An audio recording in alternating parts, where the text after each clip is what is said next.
Добар ден, почитувани ученици. Добре дојдовте во училницата на часот по општество за 4-то оделение. На овој час ќе се запознаеме со нова наставна содржина и ќе научиме за демократскиот живот во општината. Кои се целите на часот?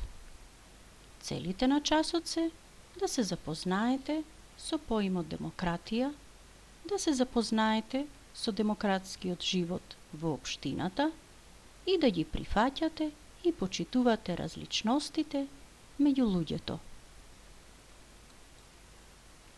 Демократија. Што значи тоа?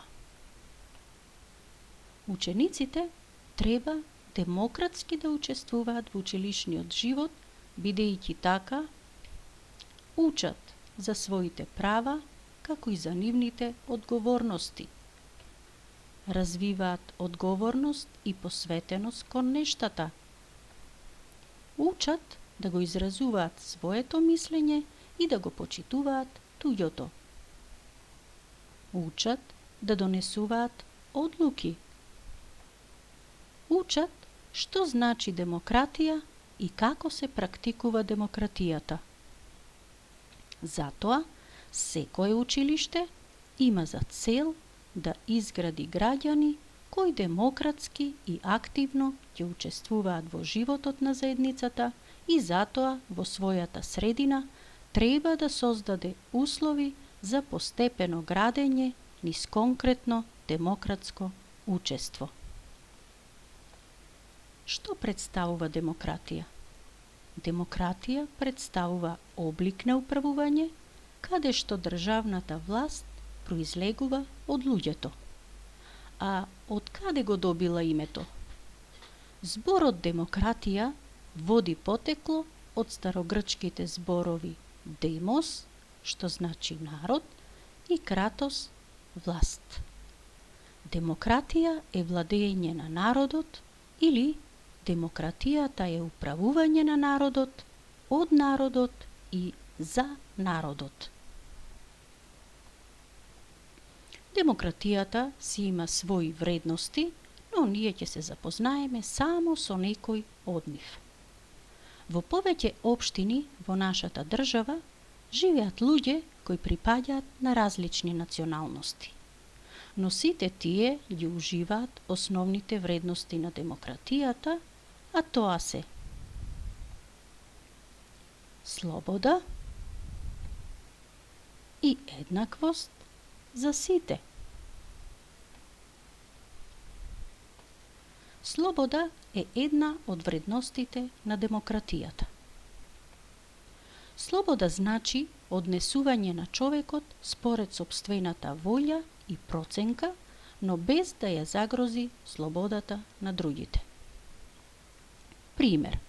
Се дружам со кого сакам. Си го кажувам моето мислење. Им помагам на другите.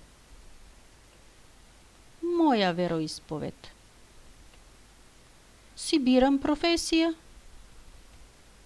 Си зборувам на мојот мајчин јазик. И другата вредност на демократијата – еднаквост. Еднаквост значи дека сите човечки суштества се родени еднакви. Уживаат еднакви права и одговорности, учествуваат во политичкиот живот на заедницата. Имаат право на еднаков третман пред законот.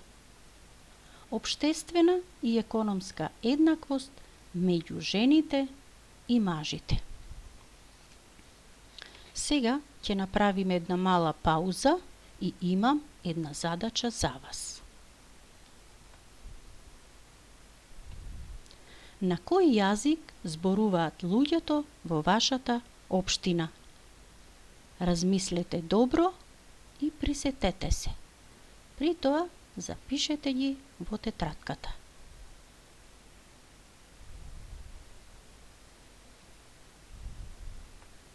Ако не можете да се сетите веднаш, јас ќе ви помогнам. Луѓето во општините зборуваат и го негуваат својот мајчин јазик. Сте слушнале дека некои луѓе или ваши другарчиња зборуваат некој на македонски, некој на албански, на турски, бошњачки, влашки, српски, ромски или друг некој јазик. Па сега вие запишете само за вашата општина.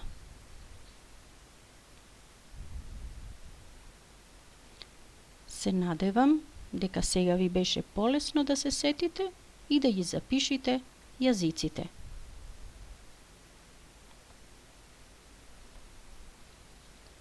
Овие вредности на демократијата ни го развиваат чувството на одговорност кон себе и кон другите, прифаќање и почитување на различностите меѓу луѓето, бидејќи сите сме еднакви, рамноправни и имаме исти права. Еве слики на кои се представени некои од вредностите на демократијата.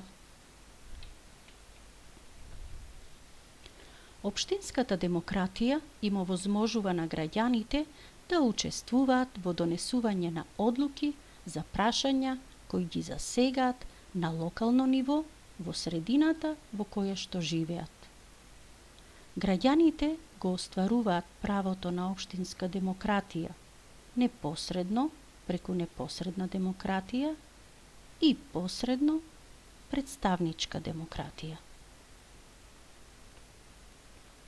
Непосредна демократија, граѓаните директно учествуваат во донесувањето на сите значајни одлуки во општината преку граѓанска иницијатива и собир на граѓани. Преку граѓанската иницијатива, граѓаните учествуваат во решавањето на проблемот. Пример, да ја исчистиме околината. А преку собир на граѓани, граѓаните се изјаснуваат за решавање на одредени проблеми. Пример, да се асфалтира патот до селото. Представничка демократија пак представува остварување на правото на граѓаните преку нивни избрани представници во органи на општината, а тоа се Советот на општината и градоначалникот кој ја представува и застапува општината. Представниците се бираат преку слободни и фер избори со тајно гласање. Секој кој е полнолетен, кој наполнил 18 години, има право да излезе на избори и да гласа. Сите жители на општината се рамноправни и може да се кандидира секој кој ги исполнува условите. Изборите представуваат најосновна карактеристика на демократијата.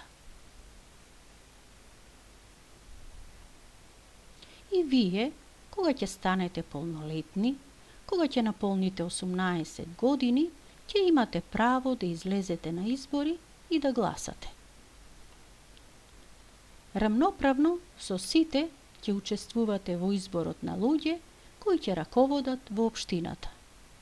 Тие треба да имаат своји вредности и квалитети, да имаат почитување кон секој поединец, да се праведни, одговорни, да се залагаат за решавање на проблемите и подобрување на животот на луѓето во општината.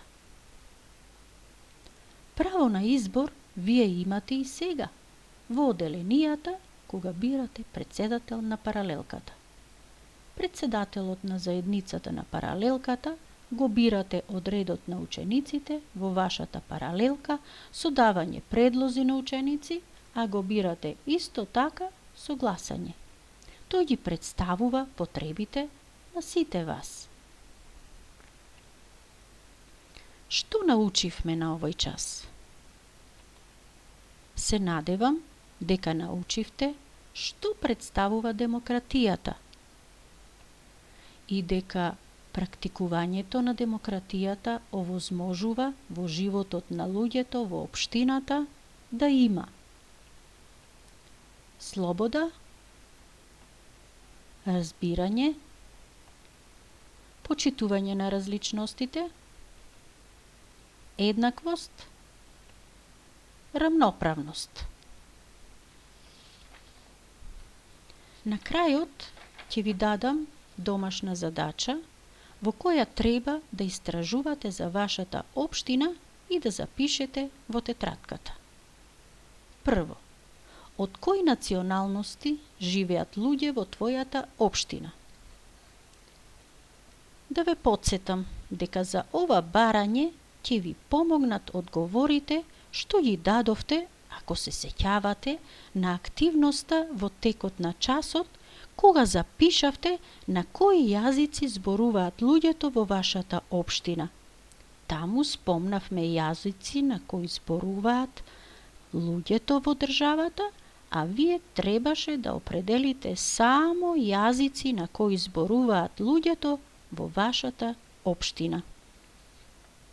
И второ, напиши порака на својот мајчин јазик или јазикот на другарчето, што им посакуваш на сите деца од твојата општина. Се надевам дека ја разбравте оваа наставна содржина. Ви благодарам за вниманието. Останете во добро здравје.